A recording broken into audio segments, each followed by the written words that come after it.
Balita mula sa Kamara, hatid ni Radyo Patrol, Pamela Vasquez. Pam! Jeff, kabilang sa mga pinadadalo ng House Justice Panel sa pagdinig dito sa April 14 ng Commission on Audit o COA, kaugnay ng records ng confidential funds ng pangalawang Pangulo.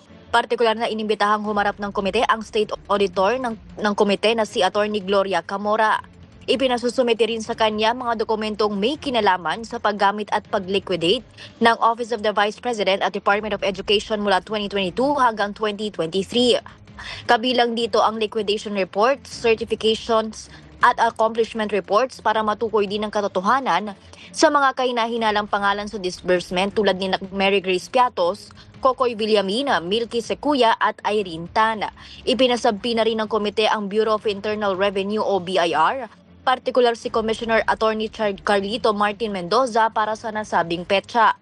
Ipinasusumite rin ng tax records sina VP Sara at kanyang asawang si Manasseh Carpio, kabilang ang income tax returns sa halos 2 dekada.